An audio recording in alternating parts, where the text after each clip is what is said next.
I would first like to thank my parents, both of whom have served as role models for me throughout my academic career, and whose observations, insights, and advice have been an invaluable resource for me throughout my life.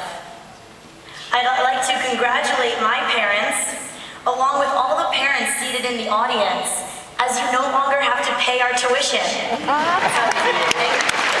I'd also like to thank my brother, my family, and friends for their continued guidance and support these past 4 years.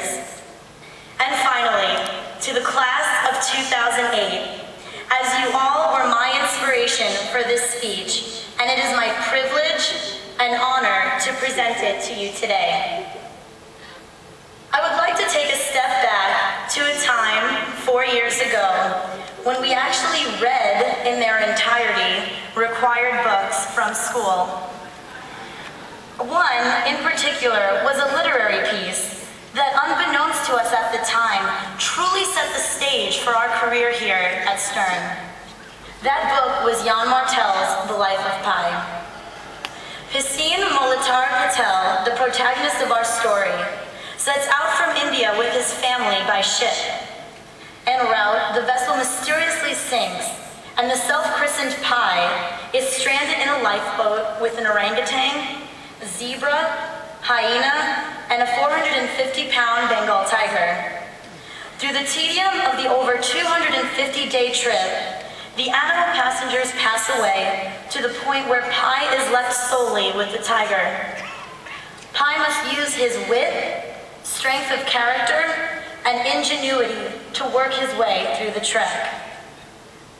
Although this concept of travel is certainly relevant to why we're gathered here today, I felt the most important and relevant comparison between us and the protagonist is the significance of his name. Pi, or 3.14, is one of the most fundamental mathematical concepts and most intriguing, and carries with it many similarities to us. Pi is associated with the unknown, a completely original sequence, and infinite possibilities. It sounds strikingly familiar, right? Upon coming into Stern on that first day, we were exactly like Pi. We felt like a small circle coinciding with the center of a larger one. Many of us had no real idea what college entailed, except what we'd heard from our older siblings. And even those stories could not compare to what we would find here at Stern. There we were, coming from all walks of life, all over the world, seated next to each other in Schimmel Auditorium. Not sure if the person sitting to our left or to our right would become our best friend or merely an acquaintance. Like Pi's lifeboat, New York, for many of us, was a whole zoo in and of itself.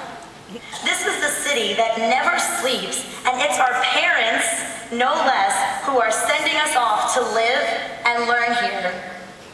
I think we all know what it was like freshman year to have our parents call us every evening to make sure we're okay. Or if you had my parents giving you pepper spray for Christmas.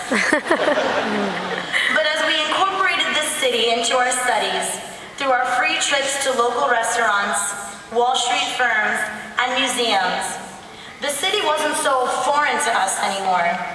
It became a dynamic classroom that could change with one stop on a subway. Although it would seem that there were many unknowns to us when we first began, it became rather clear that we were always going to have one constant for us: the computer labs.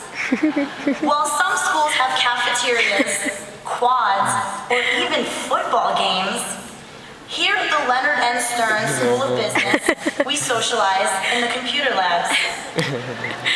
I can walk into Stevenson at any hour and meet up with friends, reconnect with former classmates, and form new relationships as we commiserate about print quotas and procrastinate on Facebook. There were countless times at about 2 a.m. when I would be absolutely delirious from looking at the same Excel file with the same corporate finance case staring back at me, or cramming for that economics of global business exam, I would look up and see the computer lab jam-packed with everyone and get the energy to dive back into my work with my teammates.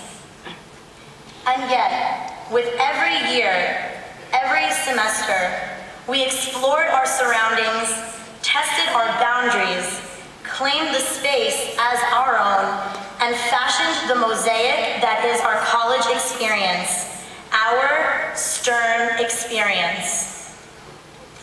One of the most exciting things for me were the infinite possibilities that were presented to us. Nothing ever really seemed out of reach.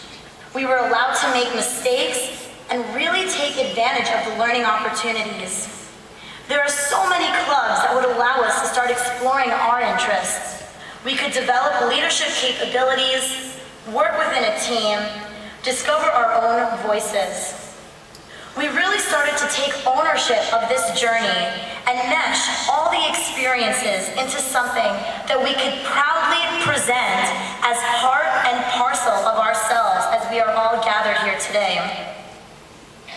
At the conclusion of the book, the tiger jumps out of the lifeboat and into the wild, never to be seen again. And perhaps that is also true of our time here at Stern. Friday is now a real day of the week. Free lunches are no longer an option. Extensive vacations become shortened to 1 week of vacation days. And more importantly, our timeline for life is much longer than the 4-month semesters that we are accustomed to.